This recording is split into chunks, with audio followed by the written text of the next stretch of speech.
সন্ধিয়া ৮ বজাৰ পৰা আৰম্ভ হোৱা ধুমুহা বৰষুণৰ ফলত বিস্তৰ ক্ষতি হৈছে গোলকগঞ্জৰ বিভিন্ন অঞ্চলত।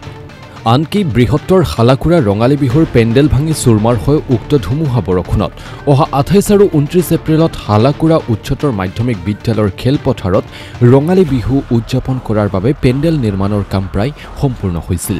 কিন্তু হঠাতে অহা ধুমুহা বৰষুণত প্ৰায় ১.৫ লক্ষাধিক টকাৰে নিৰ্মাণ কৰা বিহু পেণ্ডেলটো ভাঙি চুৰমাৰ হয়। আনহাতে উক্ত ধুমুহাত বিভিন্ন গাঁৱৰ দুখীয়া মানুহৰ ঘৰ আদি ভাঙি যোৱাৰ লগতে ডাঙৰ ডাঙৰ গছ উভালি পেলাইছে। কৃষিৰ ক্ষেত্ৰত মাকৈ আৰু বৰধান বিস্তৰ ক্ষতি হোৱাত কৃষকসকলে মূৰে কপালে হাত দিব লগা হৈছে।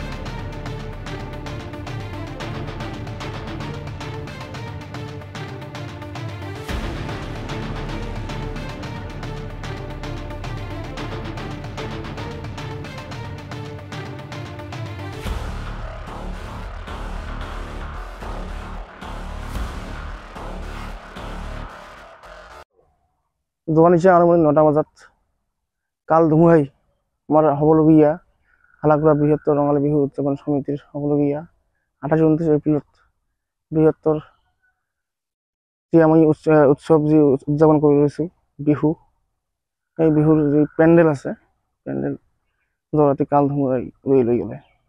আজিৰ দিনটো আমি পাইছোঁ। আজিৰ দিনত আৰু কি সম্পূৰ্ণ কৰা যাব, কি কৰোঁ তাকে ভাবি আছোঁ। এতিয়া আপোনালোকে কি সিদ্ধান্ত ল'লে?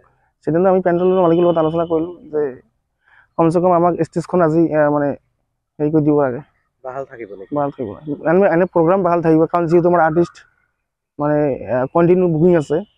আমাৰ ২৯ তাৰিখৰ দিনা আমাৰ আৰ্টিষ্ট বুকিং অলৰেডি আছে। গতিকে মানে ৩০ তাৰিখত ক'ৰবাত বেলেগ জেগাতো আছে।